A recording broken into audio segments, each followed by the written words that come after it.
చాలా చాలా ఇష్టంగా ఉంటుంది. మీ అందరికి కూడా ఇష్టపడతారు ప్రశాంతతని.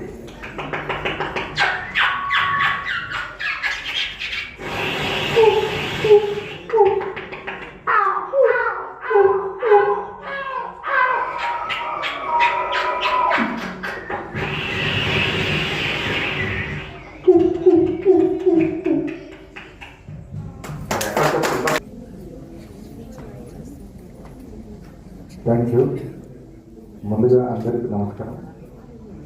బిమిటాలు ఉన్నాయనుకోని వస్తే లొట్ట బిందెలు ఉన్నాయి, పైసలే లేవు. ఏం చేస్తాం చెప్పు. 7.5 లక్షలు అప్ప చేసేది తలమాసిన వాళ్ళు. ఢిల్లీ పోతే చెప్పులు ఎత్తుకోవడానికి వస్తున్నారని అనుకుంటున్నారు. ఏ పథకం తీద్దామో చెప్పదు. వాళ్ళకు ఒక శాస్త్రం చెప్పదలుచుకున్నా. ఆ శాస్త్రం ఏంటంటే, ఒక గుడ్లగూబని అంట మొగుల మీదకి పోయిందట. గుడ్లగూబ ఆ గుడ్లగూబ మొగుల మీదకి పోయి మీదికి కాలు చేసి కిందికి తలకాయ చేసి పండుకున్నదంట గుడ్లగూబ.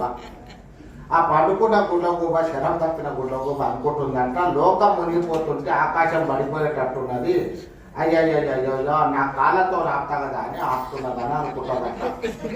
అట్లున్నది. ఇంకొక శాస్త్రం ఏమున్నదంటే, గర్కనే గట్కనే కుక్క. ఒక కుక్క బండి కింద పోతుంటుందంట. కుక్క ఆ కుక్క అనుకుంటుందంట, ఎట్లా నేనే మోస్తున్నా, బండి నేనే మోస్తున్నా, బండి మీద ఉన్న బియ్యం పొలాలను నేనే మోస్తున్నా, బియ్యం పొలాల మీద కూర్చున్న రైతు నేనే మోస్తున్నా, రైతు చుట్టుకున్న చెల్లని నేనే మోస్తున్నా, చెల్లలున్న చుట్టని నేనే మోస్తున్నా అని అనుకుంటుందంట. ఏం చేద్దాం చెప్పు. కోసుకొని తింటే చెట్ట కూర వెళ్ళొద్దాం. ఏం చేద్దాం. పెన్ను మీద మన్ను పోస్తున్నారు, గన్నులు అయి పేలుతాయి. యాది పెట్టుకొని పెన్నులు అనేటివి గన్నులు కాకుండా చూసుకోవాలి. Thank you. చాలా సంతోషంగా ఉంది.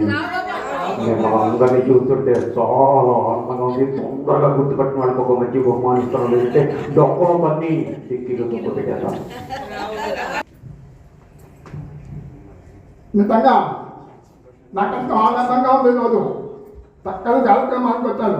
మరి పట్టులో కూర్చున్నారు, చక్కగా వింటున్నారు, చక్కగా తప్పలు కొడుతున్నారు.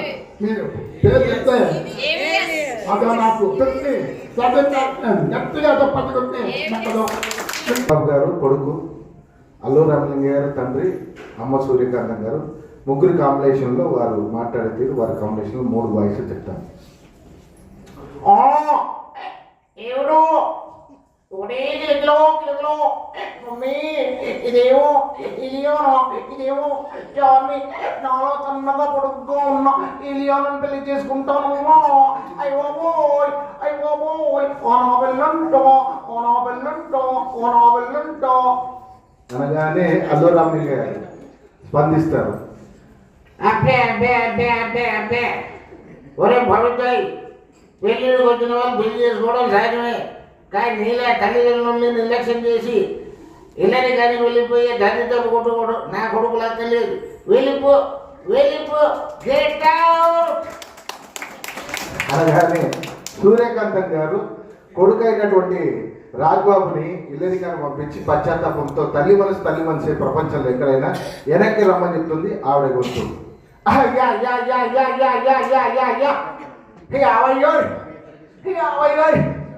ఒక్కగానే ఒక కొడుకు తండ్రి ఇల్లరిక వెళ్తారంటే ఎలా ఒప్పుకోరు ఆయన. మాయదారు సచ్చింది. ఇల్లియానా అంటే ఇల్లు ఇస్తుంది అనుకున్నారు కానీ నా కొడుకునే వేసుకొని తీసుకుపోతాం అనుకోలేదయ్యా. రావయ్యో మాయదారు సచ్చింది. పాపిచ్చి డబ్బు నా కొడుకు లేకుండా నేను ఉండలేదు ఆయన. వాడు లేకుండా నా ముద్ద కూడా తినట్లేదు.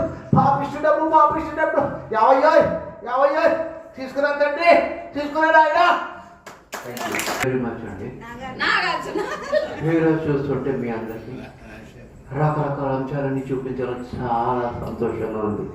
మీలో ఎవరు కోటీశ్వరుడు ముందుగా ఎవరు చెప్తే వాళ్ళకే బహుమానం ఇస్తారండి బాబు. చెప్పారా లేదా?